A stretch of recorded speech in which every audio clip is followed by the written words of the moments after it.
I was thinking about this morning about how the most important work often happens in places that we just can't see. Underground, across oceans, in operating rooms where the surgeon might be sitting on a different continent. Wow. I'm Steve, and this is Good Morning Wake County, coming to you from Wake Forest, North Carolina. Every day I dig through stories that don't make headlines, but probably should. The ones that show you something real happening in a world that's worth knowing about. Oh, and stick around. I've got my dad joke so wonderfully terrible that your kids will love it and your spouse will question your judgment, as if they don't already.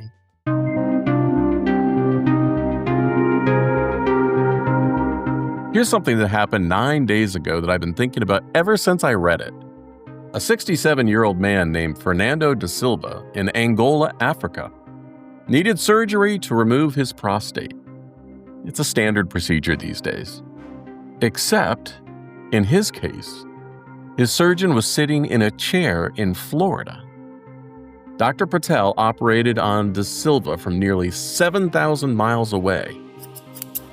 Not 7 miles, not 70 miles, not 700 miles, 7,000 miles. Using a robot. Now, robotic surgery isn't new. Patel has done nearly 20,000 of these procedures.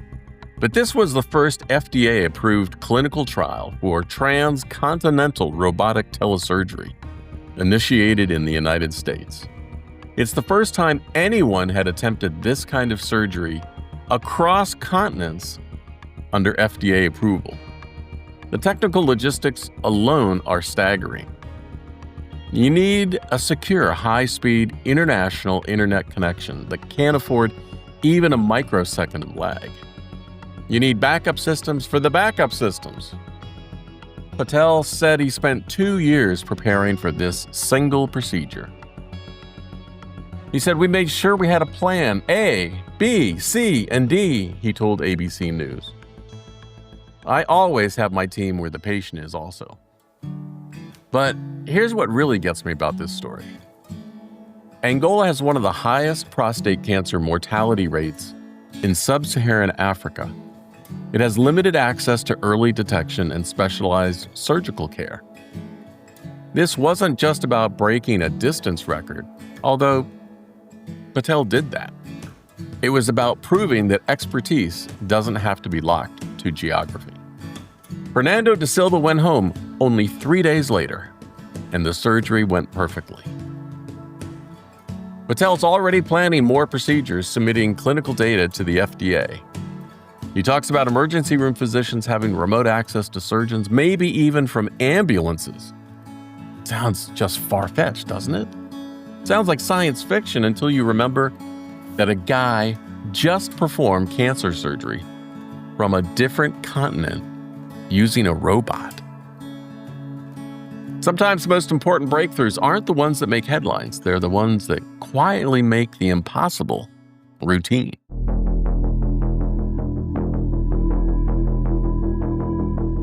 So I came across this story out of Evansville, Indiana, that's been sitting with me for a couple days, because it raises this question I keep turning over. When do you step in and when do you step back? Listen to this one carefully and let me know what you would do. Saturday afternoon, someone's driving a white pickup truck down Covert Avenue, weaving all over the road, nearly hitting other cars, and multiple people are calling 911. 911, what's your emergency? The truck keeps going down Lodge Avenue, onto Riverside Drive, and then Sunburst Boulevard. And that's when someone, police are calling a Good Samaritan, physically stops the driver and takes the keys out of the ignition. This is the point that has me confused. When police arrived, they found the driver had a blood alcohol content of 0.40. That's 5 times the legal limit. So it's high and it's potentially life-threatening. I get that. The guy had to be hospitalized overnight just from alcohol poisoning. All right, but here's what I've been thinking about. The police are calling this person a Good Samaritan. A driver that impaired could have killed someone, multiple someones even. The intervention probably prevented a tragedy. I agree.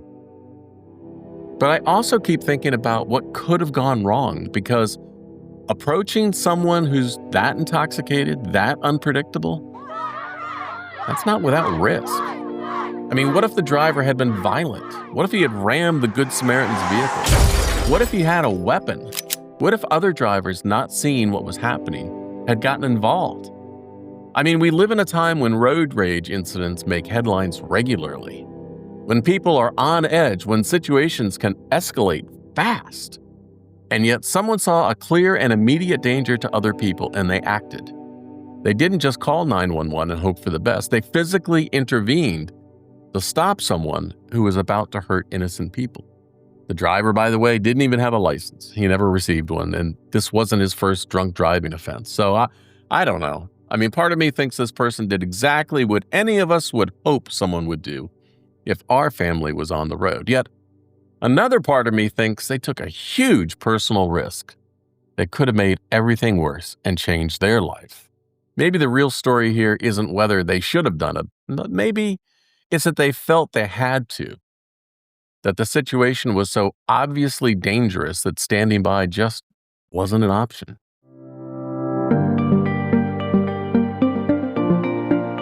So I'm reading about water infrastructure yesterday. I know. Why? Because apparently that's what passes for light reading in my world. And I come across this story and it made me stop and think, what if we've been doing this completely backward?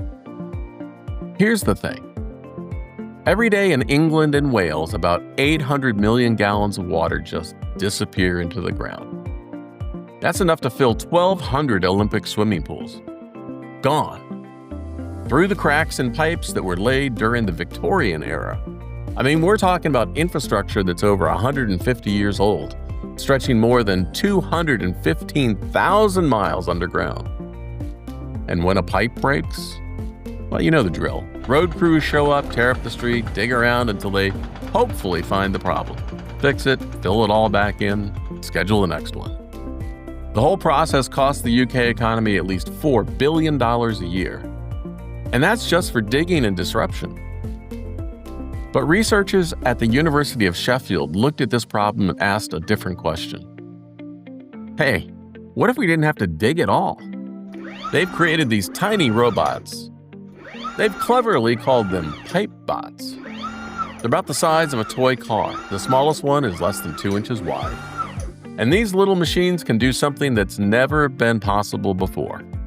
They can explore water pipes from the inside, autonomously, finding cracks and faults before they become disasters and reporting them back. Picture this.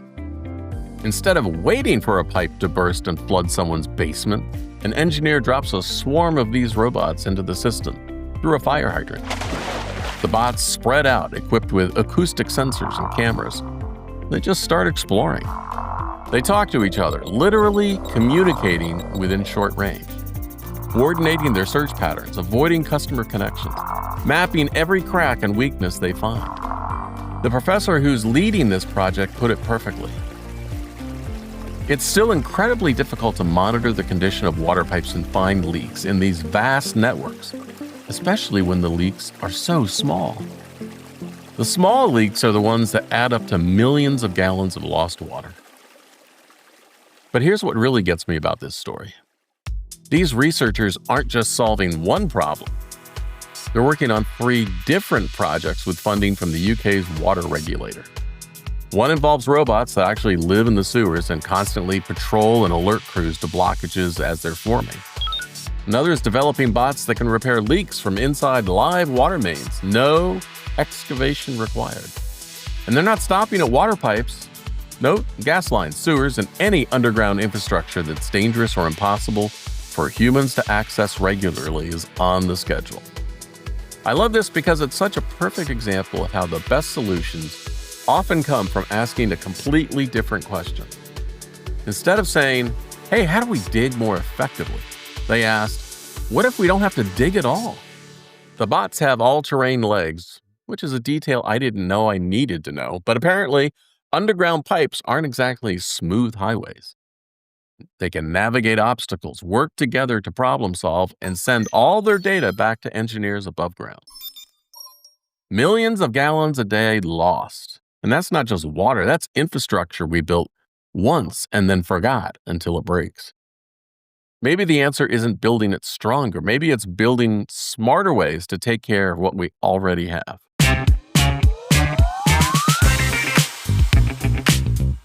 Hey, if anything seems worth passing along, a surgeon operating from 7,000 miles away, someone stepping in to stop a dangerous drunk driver, or tiny robots that could revolutionize how we maintain our infrastructure, send this to someone who might find it useful. Sometimes the best thing you can share isn't advice, but just information someone hadn't come across yet. And if you think more people need this kind of reporting, the stuff that doesn't make headlines but probably should, give me a 5-star review on Apple Podcasts. That genuinely is how people find this show. All right, I promised you a wonderfully terrible dad joke. Here it is. If you don't know what cloning is, that makes 2 of us. 2 of us? Get it? Take care of yourself. I'll catch you tomorrow. Please stay as awesome as you always do. See ya.